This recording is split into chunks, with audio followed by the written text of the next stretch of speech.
자, 오늘은 이제 여러분들 세 명의 전문가들의 얘기를 들어보겠습니다. 먼저 제레미 시겔 교수, 그리고 오늘 건들락 얘기, 엘 에르비안, 모하메드, 이 세 분의 얘기를 들어보도록 하겠습니다. 이 호스트가 얘기하기로 제레미 시겔 연준에 대해서 상당히 비판적이었는데 지금 이제 4.75에서 5까지 올렸습니다. 자, 그럼 이제 앞으로 어떻게 금리와 관련해서 최종적으로 어떻게 연준이 할 것 같습니까? 요걸 물어본 거예요. 지난 4번에 걸쳐서 너무 급하게 금리를 올렸다라고 얘기를 했습니다. 그리고 요거는 이제 상당히 잘못된 방식이다라는 얘기를 하면서 아주 중요한 말을 이제부터 합니다. 그러니까 지금 연준은 예측을 하는 게 아니라 지금 얘네들이 하고 싶어 하는 걸 한다. 3분기 이상 마이너스 GDP를 하고자 한다라는 얘기를 합니다. 그러니까 0.4% GDP를 원하고 있다라고 얘기했어요. 자, 그럼 무슨 얘기냐? Well, the first quarter, we know it's between 2 and 3% positive. 예, 지금 2% 성장을 1분기에 보여줬지 않니? 그럼 이게 말이 된다고 생각해? 그러니까 계산을 해보세요. 1분기에 2% 성장을 GDP가 분명히 보여줬습니다. 그러면 전체 2023년 마이너스 0.4%를 만들려면 평균값을 그렇게 만들려면 3분기가 어떻게 돼? 연속으로 마이너스가 나와야지만 이 숫자를 만들 수 있는 거죠. 예, 지금 여기 보시면 점도표를 보셔도 이 사람들이 원하는 바가 이렇게 나와 있는데 지금 이제 이 사람들이 마이너스를 만들려면 실제로 9개월 이상 경제를 완전히 망가뜨리고 리세션을 만들어 버려야지만 이게 가능한 거다라는 겁니다. 그래서 여기에 대해서 상당히 과하다라는 표현을 하시는 거죠. 지금 여기 나온 것처럼 뭐라 그러냐면 오버킬이라는 단어를 썼습니다. 말 그대로 이거 지금 과하게 했다라는 겁니다. 그러니까 연준이 서비스 부분에 대한 인플레이션을 지금 보고 있긴 하지만 끝난 상태고 물가는 지금 멈춰져 있는 상태고 내려가는 방향을 보여주고 있다. 이거를 이제 강조를 하시는 겁니다. 즉 전체적인 얘기는 뭐냐? 너무 기본적으로 지금 너무 과도하게 억제했고 노동시장이 타이트한 거 이거는 금리로 어떻게 할 수가 있는 문제가 아닙니다. 이건 시스템적인 문제예요. 수요가 계속 있는 건데 공급이 한없이 부족한 상태예요. 대부분의 선진국에서는 인구가 늘어나지 않아요. 할 수 있는 방법은 뭐예요? 이건 이민정책밖에 없는데 이민정책 한다고 지금 뭐 당장 효과가 나는 게 아니에요. 지금 당장 법안을 바꿔도요. 5년 후에 저임금부터 시작해서 브레인들도 막 지금 석션 해오잖아요. 미국 같은 경우는. 법안이 생긴다 한들 이게 바로 효과가 나는 게 아니라 3년 후, 5년 후에는 효과가 나는 거예요.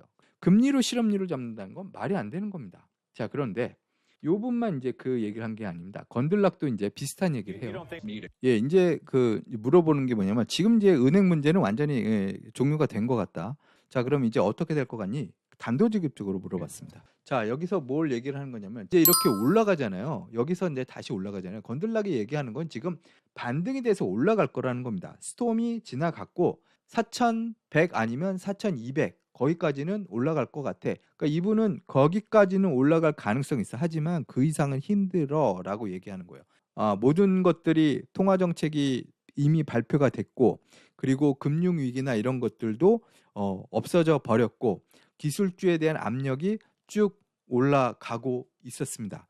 이 상태는 결론적으로 뭐예요? 지금 돈이 갈 곳을 잃어버렸고 그냥 기술주에 몰려있던 돈들이 이제 다른 섹터로 골고루 나눠지게 되니까 이제 전체적으로는 시장이 부스트업돼서 올라갈. 하지만 어느 특정 세력이나 어떤 특정 종목이나 특정 그 섹터가 걔네들만 올라가는 그런 일은 없을 겁니다. 그러니까 지금 모멘텀, 지금까지의 상태로 봤을 때는 다른 모멘텀이 존재할 수가 없습니다. 건들락이 얘기한 게 맞아요. 제가 그어놓은 선이 이게 괜히 그어놓은 선이 아닙니다. 이 분홍색 선들을 보면 이 사람이 얘기한 그러니까 정확하게 얘기하면 4,199 그리고 4,319 여기가 이제 S&P에 터치하는 선이 되는 거죠. 그래서 여기에 가면 어떻게 해야 돼요? 좀 떨궈 주셔야 돼요.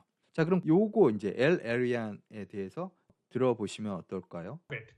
자, 이분이 얘기하는 건 지금 우리가 세 가지 허들이 있었어요. 인플레이션, 물가죠. 성장, 그리고 금융 위기. 요 세 가지가 허들이었다라는 거죠. 그 이 세 가지 위기가 우리한테 있었어요. 그런데 지금 정책적으로 정부가 적극적으로 나섬으로 해서 첫 번째 물가는 이제 어느 정도 잡았다라고 모든 사람이 생각하는 겁니다. 성장은 어때요? 경제 좋아요. 지금 나오는 데이터들이 나쁜 게 한 개도 없습니다. 다 좋아요. 늘 심리 지수만 안 좋아요. 계속 좋다라는 것을 보여주고 있습니다. 근데 심리만 안 좋은 거예요. 자, 그런데 은행 문제가 있었어요. 최근에. 하지만 이것도 흘러가게 된 겁니다. 자, 이렇게 되면 잘 나갈 수 있다라는 걸 증명한 거죠.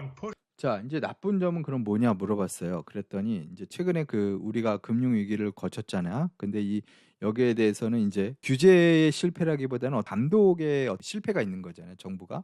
그렇기 때문에 여러 가지 이제 레귤레이션을 만들 가능성이 있다라는 거죠. 그럼 이게 또 경제에 일시적으로 파자하게 할 수 있다. 멈추게 할 수 있다. 무슨 얘기냐면 이거는 이제 그 얘기예요. 그러니까 연준에서 올리는 금리하고 은행에서 얘기하는 예금이나 대출에서 미스매치하는 그 금리, 그러니까 실질 금리하고 실제로 연준에서 통화 금리하고 완전히 다르게 움직이고 있지 않냐 생각하는 경우가 많은데 이게 문제가 아니라 지금 이제 크레딧이라는 단어를 썼잖아요. 그러니까 여신을 받을 수 있냐 없느냐에 따라서 신용경색이 생기게 되느냐 아니냐라는 거죠. 왜냐하면 은행이 규제를 더 많이 받게 된다. 이 얘기는 뭐예요? 론을 해주는 데 있어서 더 많은 어떤 걸림돌들이 많을 거고 그 론을 하는데 대출을 받으려고 그러는데 회사들이 대출을 못 받을 수 있는 확률이 그만큼 더 올라가게 될 수밖에 없는 거죠. 이렇게 되면 실제로 미래가 없다라고 판단되는 얘네는 뭐 보니까 별거 없는데 이런 회사들은 어떻게 되는 거예요? 망하기 딱 좋게 되는 거예요. 즉 성장주들 중에서 정말 미래가 촉망되더라도 이걸 회수가 가능하냐 안 가능하냐를 판단하는 기준이 더 높아지는 겁니다. 결론적으로 세 분의 얘기는 그거예요.